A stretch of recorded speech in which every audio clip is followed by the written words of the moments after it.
Hello guys, welcome to my YouTube channel. Kindly watch till the end, turn on the notification bell, subscribe, share to family and friends, and let's keep growing together. Cheers.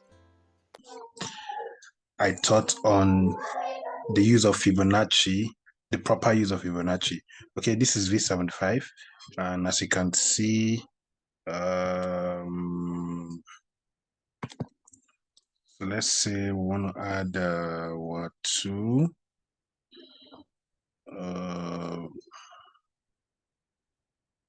Okay, let's see. Let's say we want to add our 2, which is our Fibonacci. You drag it there and drop. I taught us that when it's on a downtrend, you drag from A to B towards the downside. And so let's go. These are Fibonacci. So these are point A.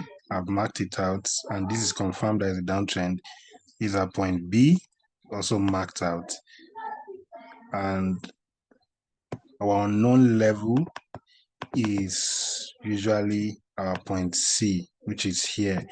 And as you can see that the entry is directly on 78.6 Fibonacci level.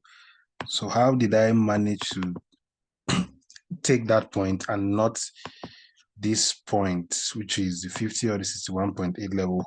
What prompted my decision? Let me see if we can give that for free. Okay.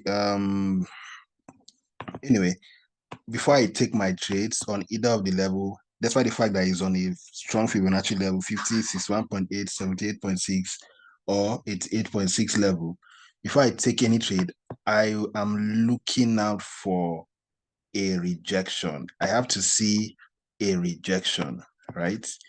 I have to see a rejection. And as you can see here, I have a rejection here on M15. If you look closely, I have a rejection there on M15.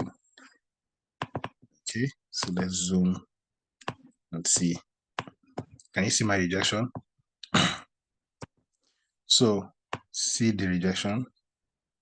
Immediately I saw that, I decided to take my trades. See the rejection once again. So I'm not showing you what does not work. I'm showing you what is applicable. Can use it in any market. So I can decide to put my take profit now on this point, right? So long as it's candlestick and there is a use of Fibonacci retracement as a tool, and the market always has bullish and bearish trends, you can always use this for for your proper analysis and trading market structure, and also get accurate entry with stop loss that are not so wide, and your risk to reward is also good. Okay, my stop loss was around here, which was my first level, and when the market moved a bit, I moved it to these spots, right, protecting my entry. And now this is the overall take profit, or I might set to take it to TP3, whatever I named it, that's how it's going to be. So guys, stay tuned and look out for more videos coming and more insights as we keep growing. Cheers guys.